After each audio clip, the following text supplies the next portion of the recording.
জমিদার বাড়ির সাদা শাড়ির মেয়ে দৃশ্য ১। গ্রামের চায়ের দোকানে বিকাশ বলল, শুনেছিস কাল রাতেও নাকি জমিদার বাড়ি থেকে কান্নার শব্দ এসেছে।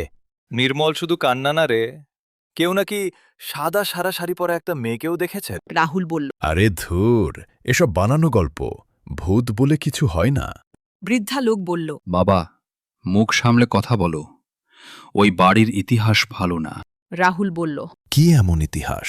বৃদ্ধা লোক বলল, বহু বছর আগে ওই বাড়ির জমিদার খুব নিষ্ঠুর ছিল, গ্রামের মানুষদের ওপর অত্যাচার করত। তার একটা মেয়ে ছিল মেঘলা, খুব শান্ত স্বভাবের মেয়ে, কিন্তু এক রাতে হঠাৎ সে মারা যায়। কেউ বলে আত্মহত্যা, কেউ বলে খুন। তারপর থেকেই ওই বাড়িতে অদ্ভুত ঘটনা শুরু হয়। বিকাশ বলল। যারা রাতে সেখানে গেছে কেউ স্বাভাবিক ফিরে আসেনি। রাহুল বলল। আমি এসব বিশ্বাস করি না, আজ রাতেই যাব আমি। বৃদ্ধা লোক বলল, যেও না বাবা, রাতের পর ওই বাড়ি মানুষকে বদলে দেয়। দৃশ্য ২। ঝড়ের রাত। ঝড় শুরু হয়েছে, আকাশে বিদ্যুতের চমক, গ্রামের সব রাস্তা ফাঁকা। রাহুল একা হাঁটছে জমিদার বাড়ির দিকে। রাহুল বলল, দেখি আজ সত্যিটা কি। হঠাৎ একটা কুকুর বিকটভাবে চিৎকার করে উঠল। বাতাস ঠান্ডা হয়ে গেল। রাহুল বলল, উফ, কেন যেন শরীরটা কাঁপছে। জমিদার বাড়ির সামনে পৌঁছাতেই বিশাল লোহার গেটটা ক্যাচ শব্দ করে নিজে থেকেই খুলে গেল। রাহুল বলল। কে খুলল এটা? কোনো উত্তর নেই, শুধু বাতাসের শব্দ।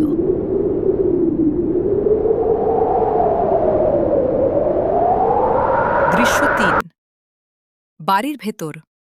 পুরনো বাড়ির ভেতর অন্ধকার, দেয়ালে মাকড়সার জাল, ভাঙা জানালা দিয়ে বাতাস ঢুকছে। রাহুল বলল, কেউ আছেন? উপরে থেকে ঠক ঠক শব্দ আসতে লাগল। মনে হয় কেউ হাঁটছে। সে ধীরে ধীরে সিঁড়ি বেয়ে উপরে উঠতে লাগল।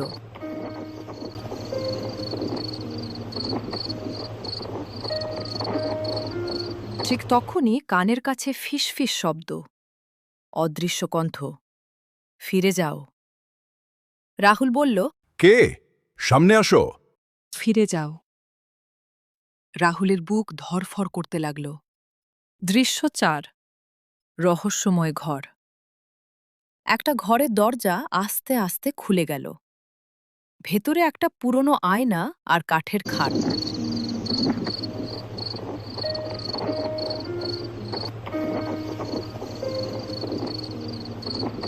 হঠাৎ আয়নায় সে দেখতে পেল তার পেছনে সাদা শাড়ি পরা একটা মেয়ে দাঁড়িয়ে আছে। রাহুল দ্রুত পিছনে তাকালো, কেউ নেই। আবার আয়নার দিকে তাকাতেই মেয়েটা আরও কাছে চলে এসেছে, তার চুল মুখ ঢেকে রেখেছে। রাহুল বলল, কে তুমি? তুমি এখানে কেন এসেছ? তুমি তুমি কি মেঘলা? মেঘলা বলল। এই বাড়ি ছেড়ে কেউ যেতে পারেনি, তুমিও যেতে পারবে না। হঠাৎ ঘরের দরজা জোরে বন্ধ হয়ে গেল। দৃশ্য ৫। সত্যের সন্ধান। ঘরের এক কোণে রাহুল একটা পুরনো ডায়েরি পেল। কাপা হাতে সেটা খুলল। রাহুল ডায়েরি পড়ল। বাবা আমাকে জোর করে বিয়ে দিতে চেয়েছিল, আমি রাজি হইনি। সেই রাতে আমাকে এই ঘরেই মেরে ফেলা হয়। রাহুলের হাত কাঁপতে লাগল। তারপরে রাহুল বলল, ও, তাহলে মেঘলাকে খুন করা হয়েছিল। হঠাৎ পুরো ঘর ঠান্ডা হয়ে গেল। মেঘলা বলল, তারা আমাকে মেরেছিল, কেউ সত্যিটা জানেনি। দেয়ালে রক্তের মতো দাগ ফুটে উঠল। সেখানে লেখা, আমাকে বিচার দাও। আমি সবাইকে বলবো। হঠাৎ বিকট হাসির শব্দে পুরো বাড়ি কেঁপে উঠল। এখন অনেক দেরি হয়ে গেছে। সাথে সাথে ঘরের সব জানলা খুলে গেল। বাতাসে চারদিকে কান্নার শব্দ ভেসে আসতে লাগল। রাহুল দৌড়ে নিচে নামতে লাগল, কিন্তু সিঁড়ি যেন শেষই হচ্ছে না। রাহুল বলল, না, এটা কি হচ্ছে? হঠাৎ সামনে সেই সাদা শাড়ির মেয়েটা দাঁড়িয়ে গেল। এবার তার মুখ দেখা যাচ্ছে, চোখ দুটো পুরো কালো, ঠোঁট থেকে রক্ত পড়ছে। তুমি সত্যিটা জেনে গেছ, এখন তুমি আর যেতে পারবে না। আমাকে ছেড়ে দাও। আমি একা থাকতে থাকতে ক্লান্ত হয়ে গেছি। বিকট হাসি চারদিকে প্রতিধ্বনিত হতে লাগল।